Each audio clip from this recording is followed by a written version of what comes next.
Salam sejahtera, Assalamualaikum semua. Hari ini kita lihat tentang satu topik dipanggil metafizik. Okey. Jadi kita akan lihat berkaitan dengan apakah itu metafizik ini ya, secara umum dan secara terperinci. Baik, seperti biasa, untuk kursus ini kita punya hasil pembelajaran kita. Selepas anda membaca nota dan menghadiri kuliah ini, anda sepatutnya boleh menjelaskan hubungan antara insan dengan alam dalam konteks faham kosmologi silam dan ekologi semasa. Okey. Yang kedua, anda patut boleh menjelaskan kepercayaan dan hubungan antara insan dengan Tuhan berdasarkan dalam konteks teologi atau kepercayaan atau akidah, ya, akidah kerohanian, ya. Dan ketiga, anda juga boleh menguraikan pembentukan dan perkembangan sistem-sistem metafizik. Jadi demikianlah anda punya hasil pembelajaran ya untuk topik hari ini. Baik, kita mulakan dengan apakah itu metafizik. Ya, ini juga pernah saya sebutkan dalam kuliah-kuliah yang lepas secara pengenalan kan ya. Jadi metafizik ini sebenarnya adalah gabungan dua perkataan, iaitu meta dan juga fizik. Meta di sini bermaksud sesuatu yang melampaui ataupun melebihi sesuatu ya. Dalam bahasa Inggerisnya beyond. Yang keduanya adalah fizik. Fizik ini adalah alam bersifat material ataupun fizikal. Maka gabungan metafizik ini adalah sesuatu yang melampaui batasan fizikal. Okey, senang kan? Jadi dua pengertian utama metafizik, satu berunsur falsafah dan satu berunsur keagamaan ya. Sebab dia melampaui batasan fizikal ya. Kalau berunsur falsafah, biasanya yang berkaitan dengan peringkat paling abstrak ataupun paling umum mengenai sesuatu perkara ataupun fenomena alam. Ya, contohnya sebab dan akibat. Kan ya? Jadi kita lihat itu. Orang itu jatuh, katakan ya, contoh sebab dia jatuh apa? Kan ya? Kita kena cari mengapa dia jatuh. Akibatnya apa? Jadi dia jatuh, dia sakit akibat jatuh tadi. Yang kedua, berkaitan dengan keagamaan. Ini adalah fenomena di luar alam nyata. Contohnya hidup selepas mati, hal-hal perihal syurga dan neraka. Ya, benda gaib, ya, tidak boleh dibuktikan dengan deria yang bukan rasional dan empirikal. Jadi terdapat 4 nama mengenai cabang falsafah ini ya.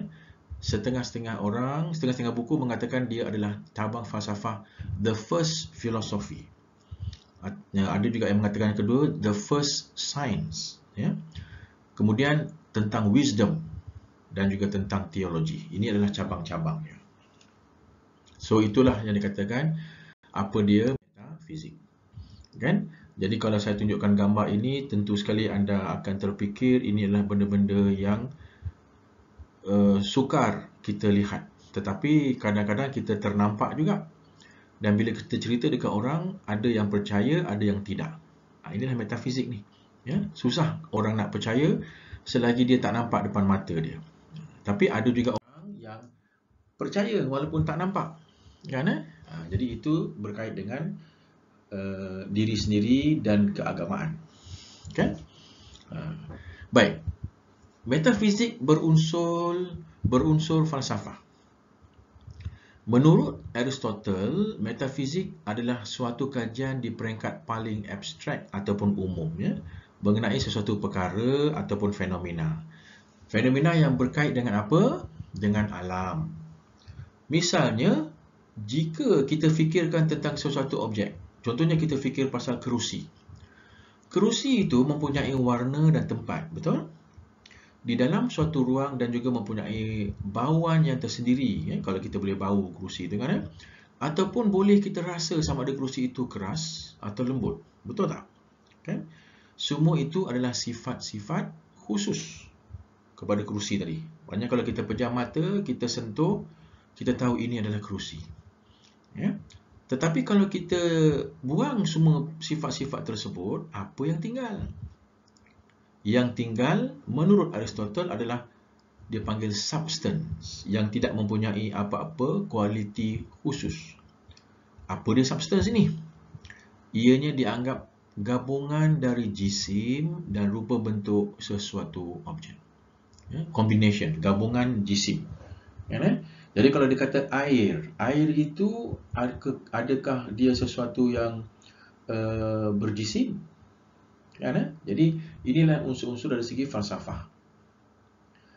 Tapi kita boleh sentuh air itu kan, walaupun dia berubah-ubah bentuk ikut acuan dia. Jadi dia adalah dikatakan benda-benda yang boleh, macam kerusi tadi, kita boleh sentuh, nampak dan rasa. Tapi metafizik berkaitan dengan keagamaan dan kepercayaan pula, ini merujuk kepada fenomena luar alam nyata. Macam gambar tadilah, kewujudan Tuhan, contohnya hidup selepas mati, kan, perkara-perkara yang berunsur hantu dan sebagainya, ya. Itu semua adalah perkara-perkara yang tidak boleh kita sahkan melalui deria kita. Tetapi ia boleh disahkan melalui cara lain, iaitu apa-apalah. Contoh kalau kita dalam agama Islam, kita percaya kepada wahyu, ya, dalam agama Islam. Jadi seperti biasalah kita ambil agama Islam kerana ini adalah agama rasmi Malaysia, kan. Sebarang contoh yang kita buat mestilah berasaskan kepada agama, perkara-perkara yang rasmi, ya. Okey, jadi metafizik kalau dari segi keagamaan, contohnya agama Islam, sesuatu yang kita tidak nampak itu kita anggap dia, kita panggil dia sebagai wahyu. Okey, metafizik. Jadi ini adalah satu gambaran umum tentang metafizik dan cabang-cabang dia. Metafizik dalam cabang ontologi, dia akan terpecah kepada idealism dan materialism.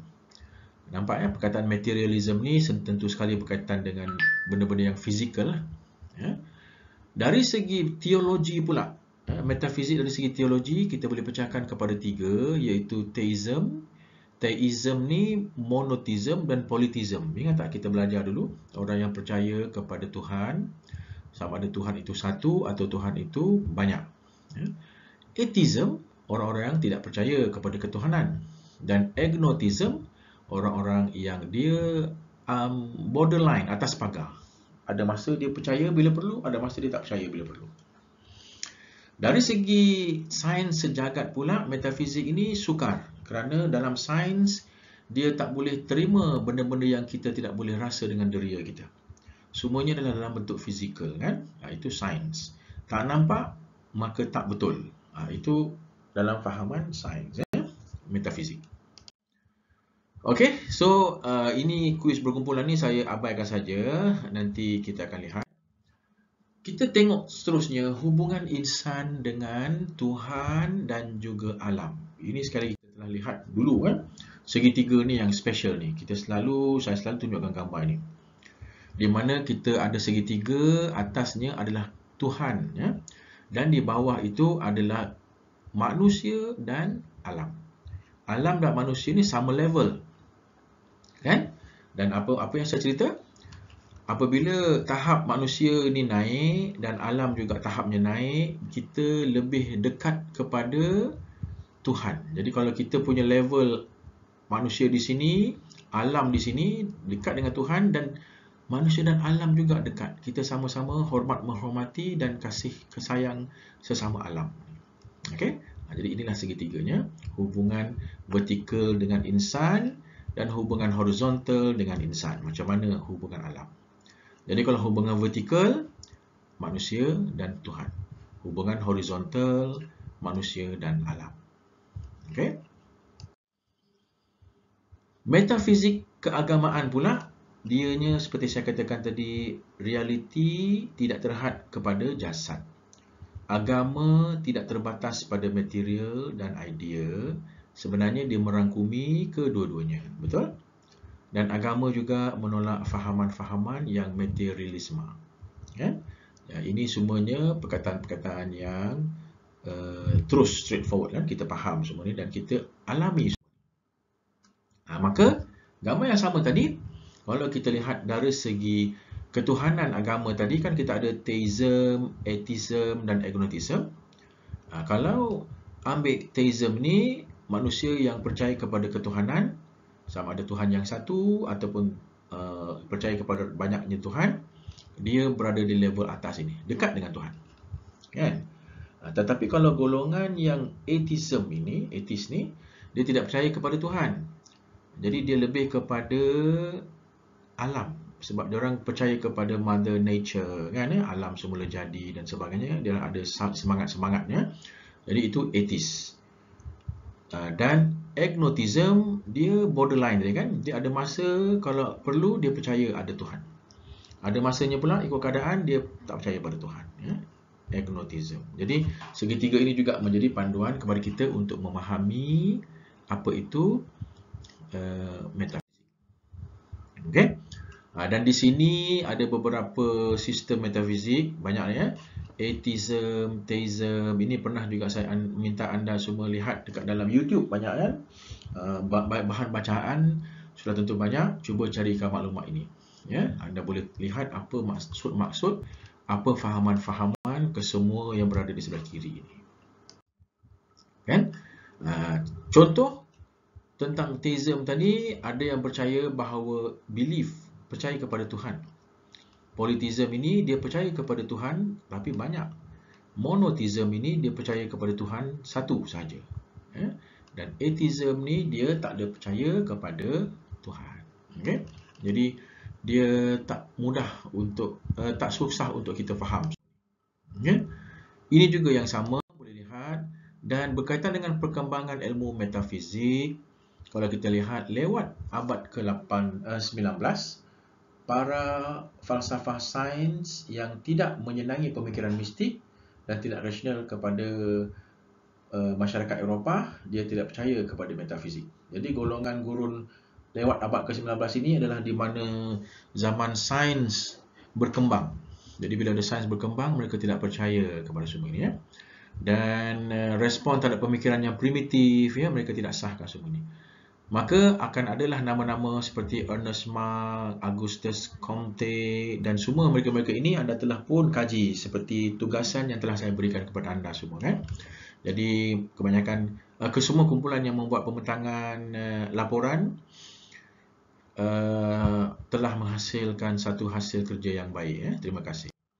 Okey, jadi untuk metafizik hubungannya seperti inilah. Kesimpulan dia, konsep, soalan dan rujukan ada di sini, anda boleh lihat. Dan di zaman sekarang ini bahagian rujukan ini sangat banyak, ya. Anda boleh rujuk YouTube pun sekarang ni, internet dan sebagainya. Tapi seperti yang saya pesan kepada anda semua, sentiasa pastikan bahawa sumber rujukan anda adalah yang betul ataupun yang dipercayai sah, ya. Maknanya ada rujukan-rujukan yang boleh diterima seperti dalam jurnal dan sebagainya. Okey, jadi ini berkaitan dengan tajuk metafizik. Semoga anda dapat lihat latihan-latihan yang saya telah berikan. Terima kasih dan jumpa lagi.